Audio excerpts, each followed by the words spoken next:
Welcome to another episode of Claudia's 2 Cents. Recently, I was at a listing appointment with a past client of mine.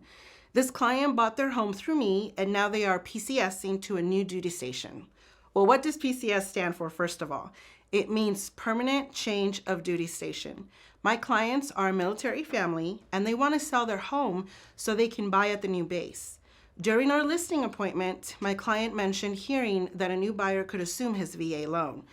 So today's episode asks, is it a good idea for a seller with a VA loan to allow a buyer to assume it? If you're not familiar with loan assumptions, basically put, an assumable loan allows a buyer to take over the seller's original mortgage. I have seen this become a popular topic and advertised on a lot of listings. Can you guess why? Well, the seller's original mortgage also means assuming the seller's original interest rate, which for many sellers right now is a much lower rate than today's current interest rates on a VA loan. Keep in mind, besides VA loans, other government-backed loans like FHA and USDA can also be assumed when certain criteria are met, but for today, we're sticking with VA. Does the buyer need to be military to assume a VA loan? No, they don't. But they still have to qualify with the seller's mortgage company and their credit and income requirements that they'll have.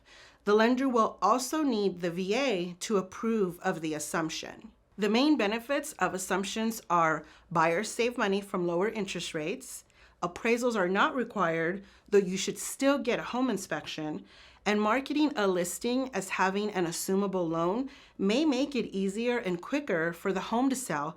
But what are the cons of assumable mortgages? Most sellers selling right now have a lot of equity in their homes. So a buyer will have to come in with an agreed upon amount for that equity. This amount is negotiable between both parties. A buyer who does not have that cash available may have to take on a secondary loan to cover that. Also, since it is a loan assumption, the buyer will have to use the seller's mortgage company and they won't be able to shop different lenders. Processing time for completing an assumption will vary between lenders, but definitely plan for a much longer period than the average 30-day escrow. This may not work for sellers or buyers with specific moving timelines. Situations will vary though. There's also a big risk for sellers as a buyer may miss payments and cause the home to default.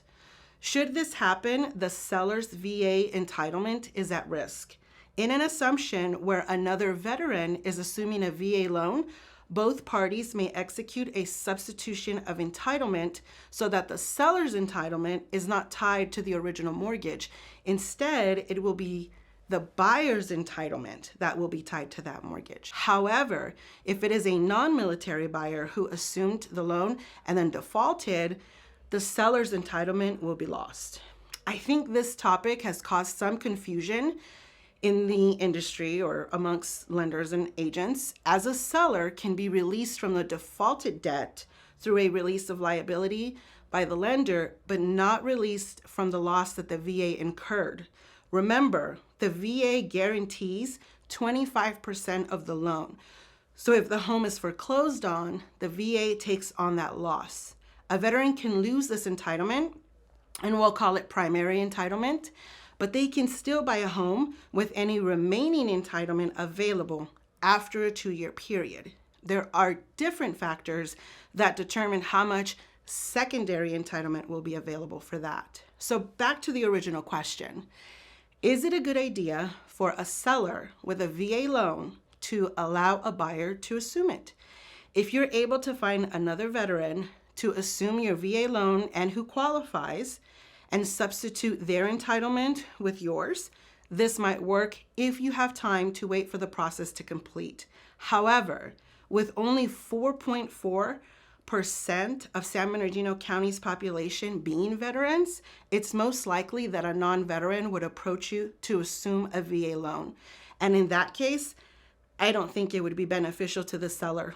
And those are my 2 cents. If you'd like a copy of my VettedVA free VA home loan guide, send me a message or visit www.freevahomeloanguide.com.